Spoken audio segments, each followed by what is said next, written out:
Auburn baseball has a lot to lose this weekend against South Carolina.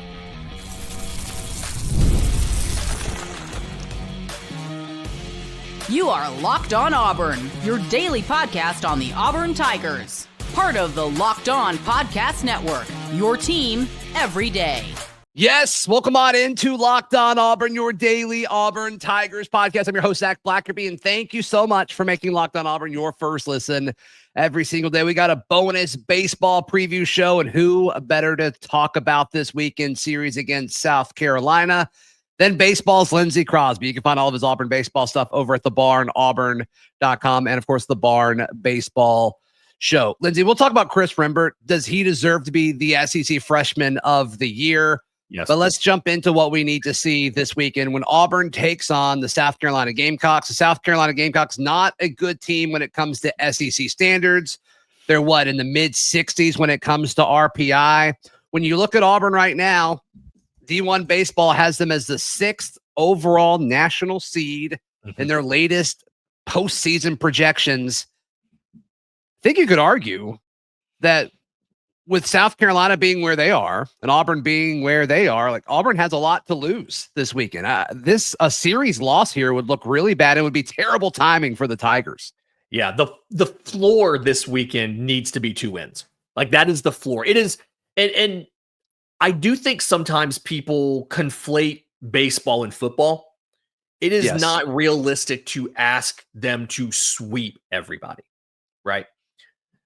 It is very difficult to beat any team 3 times. Right. If there was a weekend that a sweep would be likely, this is probably the weekend for it. But even then, I'm still going to say 2-1, simply because it is just so hard to beat any team 3 times. But yeah, everything is there. The minimum here is winning the series. If you do not win the series, you would have to probably go into Ole Miss and either win or sweep that series just to stay in the national seed conversation. Like you have a lot to lose here. And then same thing next Tuesday, Jacksonville State coming to town for your final midweek. It's a lot to lose there too. Yeah. I want to ask you more about the Jack State thing in a second. So Thursday, Friday, Saturday series, the Thursday evening game got moved to 6:00 because it's going to be on ESPN2, which is always exciting. Always exciting. Cam Tilley will take the mound on Friday. Sam Dutton will defend his ranch on Friday. Yeah. Cam on Thursday, Tilley on Friday. Yes. Oh, okay. Sorry. And then Chatterton expected to take the mound on Saturday, which is awesome. So as far as the pitching situation, I mean, this is as good as I felt about an Auburn pitching rotation at this point in the season in a while. Yeah, it kind of all comes back to Sam Dutton, too. And when we talked to the players yesterday, previewing the South Carolina matchup, that's what they said. Like, it all comes back to the fact that you can count on Sam Dutton to go out there on a Friday night, give you 6 innings. You're probably winning, or at least it's very close when he leaves the game. He might give you 7 or more. Like that is the thing that helps them build a whole weekend. Now, a couple people did find it interesting that they didn't have Sam Dutton pitching in game 1 on Thursday. Butch explained that while Sam's normally the Friday guy, he actually pitched on Saturday last weekend because of all the weather delays. They didn't want to move him forward 2 days this week for a start. And Cam Tilley pitched on Saturday and is now on Thursday, but he was working as a reliever for most of the year. So he's a little more flexible on his routine, his warm-up, and how that works. So they got Cam Tilley game 1, Sam Dutton game 2. And then Chatterton, since he got back into the weekend rotation, he has been phenomenal. And it's really the ability to land his secondary stuff for strikes. I feel really good, to your point, feel really good about this configuration of the lineup. I'm sorry, of the rotation for the weekend. And then knowing that you have guys, Parker Carlson is back, Carson Myers has pitched well, Ryan Hetzler got multiple innings on Saturday in game 1 and did really well with it behind Dutton. Cade Fisher got 4 innings of relief and did really well behind Chatterton. I like the group of guys you have here and the ability to get 3 full-length starts and be winning those games when those guys are out. So, Lindsay, when you look at South Carolina, I mean, record is not impressive. I mean, a lot of the stats that you're looking at with their rotation, like, not super great, right? Yeah. But they are still an SEC team, and we've seen SEC teams upset SEC teams all the time, right? And so, fortunately, Auburn hasn't really fell victim to that, and they have gone on the road and beaten some folks that that a lot of people said they wouldn't, including Tennessee this past weekend. What's something that South Carolina does well in your mind? Like what's the potential mismatch where you say, okay, if South Carolina is going to pull this off, this is probably what's going to happen? Their offense as a whole is one of the lower rated conference offenses, but they do have individual guys that can do some really good stuff. Got it. Nathan Hall, Ethan Petrie, one's batting 345. One's batting 329. They've combined for 17 home runs and I think it was 71 RBI. Like, there are guys in this lineup that can make you pay. Okay. And talking to the players and a little bit of Butch yesterday as well, they've talked about this South Carolina team in a similar situation to how Auburn was last year. Auburn struggled for a lot of the year.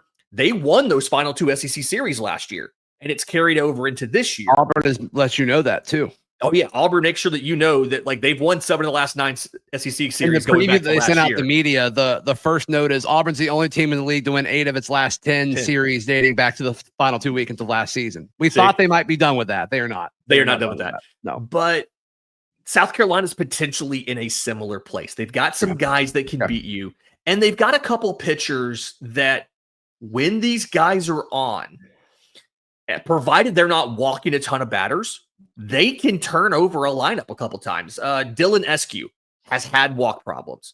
He strikes out more than a guy per inning. His ERA is under 4. It's under 3.5. It's like 3.45 or so. Like, they've got some guys who can really catch you if you're napping, right? They can take a mistake and launch it for a home run. They can run through a lineup for 3 innings and pick up 4 or 5 strikeouts if you're not careful. And I think that's provided that Auburn is focused and is prepared and is not overlooking South Carolina, which everybody I've talked to with the program, it feels like they are not overlooking South Carolina. You should be okay, but there's some guys in there. You didn't finish it. As long as they're focused and having fun. This team is a dark horse for a national seed. There we go. There we go. Real quick before we talk about Rembert. Yeah. The Jacksonville State midweek next week. Mm-hmm. Is there any chance they don't play it? I mean, it from an Auburn point of view, it makes no sense to play that game from an RPI point of view.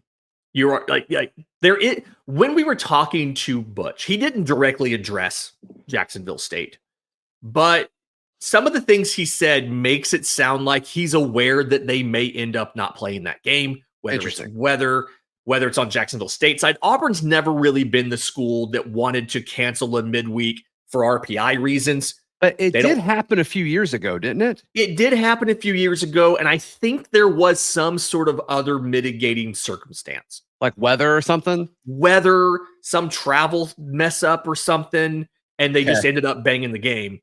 But Auburn, you're right that Auburn doesn't really have a lot to play for in that one. Jacksonville State's RPI is 91. So you're not going to really get that much of a boost by beating them. But it could hurt you. Plus, you're at home. But if you lose to them, and I'll remind you, last time you played them, you needed a walk-off win to take them down. Like, they played you very close last time you played them. And being so close to the final weekend of the year, it's going to be one of those Johnny Holstaff pitching games where you're going to throw a bunch of dudes for 1 inning. You're not going to have a standard starter. Yeah, you need everybody available or as many people as possible for your road trip to Oxford. Yeah. Yeah. So you're in a situation where there's a lot of reasons not to play the game. Right. Auburn's never really been the team that wanted to cancel those and was willing to be aggressive at canceling those. Yeah. But I wouldn't be surprised if it ended up weather, some travel thing, something, and it ended up being canceled. Don't be shocked. Yeah. All right, let's jump into Chris Rembert. He needs more chatter when it comes to SEC player or SEC freshman of the year. We'll jump into that in just a moment right here on Locked On Auburn. Today's show brought to you by our friends at Game Time. Lindsay, can you imagine buying tickets anywhere other than with our friends at Game Time?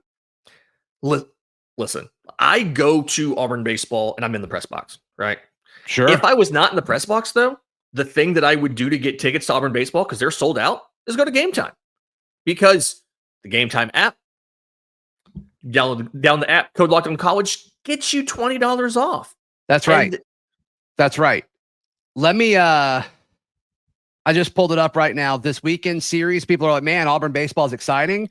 You can get in for $25. That is the all-in price. I've got the all-in feature toggled where it shows all the fees that they're going to add at the end of it. $25 all in to see one of the best teams in college baseball play for their final series in the regular season at home. You can get general admission to go stand on top of the War Eagle wall for $6. Wow. Yeah. And honestly, it's a great view up there. It's tons of fun. It is. Get there early to get a spot, but 100%, it's a great view. It's a great view. So head over to Game Time, download the free Game Time app. When you create an account, redeem code Locked On College for $20 off. Last minute tickets, lowest prices guaranteed. Lindsay, Chris Rembert has been on an absolute tear. And it's like the more stats you see that Auburn's slowly posting, we've posted a few from my account of stats of the day. Yep. I mean, Rembert has been absolutely on fire for the last half of the season. Yeah. Here's the big thing for me with this true freshman playing second base. One, they moved him to leadoff. Like, he's leading off for a top 10 team in the country and playing well. But two, his stats are actually better in SEC play than they are overall. Now, some of that is early season adjusting to college baseball and stuff. But like overall in the season, he's batting .336. In the SEC, he's batting .358. That's insane. Yes, like that is nuts. If he goes 1 for 3 in a game, it brings down his batting average. That's how good he's playing right now. Yeah, if he gets just one base hit, 3 at bats, it hurts you. That's crazy. Yeah. His last 38 games he's played, he's reached base multiple times in 33 of those. He has a 4 on-base game, a 5 on-base game in that stretch. Again, he's leading off. He's playing second base. And when you compare him to some of the other options in the conference, the big thing for me is he's outproducing all of them in conference play, the offensive players. Pitching, it's hard to compare 1-to-1. Sure. But he's outperforming all of them in conference play when it matters. And that's the big thing. Like the last 2 weekends, he's hitting .480. If he goes 2 for 4, it barely improves his batting average. Guy's red hot. So, I mean, he's doing it in the best conference in college baseball. I think he's worthy of SEC freshman of the year. So. I do think there's a down ballot case to at least get votes for catcher Chase Freich as well. Okay. Yeah, like he's batting .329 in conference. Like he's been one of the best hitters in conference too. And he started at catcher in 21 of our 24 conference games. Every single conference win that we have that he's started for. Whoa. Yeah, he has been crazy. behind the plate in all of our league wins. Huh. Yeah. I mean, you called that though at the start of the year about how many like good catchers Auburn has, and they're going to figure out a way to play them. You were all over that. Ike's been in right field, so that Chase can be behind the plate. Then Lucas Steele has DH'd quite a bit. Cole Strickland's come in once or twice after a pinch hit thing. But even then, they stopped pinch hitting for Chase Freich because he started hitting so well. Like, you could have 2 dudes in the top 5 for freshman of the year. Rembert could win. There's a couple guys. Derek Curiel of LSU is batting like .313 in conference. Tyler Bell of Kentucky is batting like .324. Okay. And then Dylan Volantis has been a really heavily used reliever for Texas. Again, it's hard to compare relievers and hitters. Yeah. But Chris Rembert to me is the guy, and Chase Freilig's probably no worse than 5th. And that's just it's amazing. Testament to Butch Thompson and like getting quality players on campus. There you go. Two impact freshmen who are playing every day for a team that's top 10 in college baseball. I love it. I absolutely love it. I'm predicting Auburn goes 2-1 this weekend. What is your prediction? I am also taking 2-1. I want to go sweep. The only time I think either on here or on the Barn Baseball Show any of us have picked a sweep was when Brad picked us to sweep Alabama just because it's Alabama and you don't want to ever drop a game to your rival. Got it. But this is the one where I want to say we're going to sweep, but I just can't bring myself to do it. I'm chickening out. I'm saying 2-1. That's okay. But that's okay. Don't be surprised if they sweep. If we come back on Monday and talk about this and they sweep. Yeah, no, I hope we're both wrong, and I hope they sweep. Absolutely. Yep. Lindsay, how can people check out all of your Auburn baseball stuff? You can follow me on social media at Crosby Baseball, thebarnauburn.com. We're dropping nugs in there all the time. And then the Barn Baseball Show, me, Sonny the Sheriff, Brad Law. That episode will come out on Thursday, previewing. We do at least two a week, maybe more if something big happens. Yep, absolutely. Absolutely. Please like the video. Please subscribe. We'll see you next time. This has been Locked On Auburn.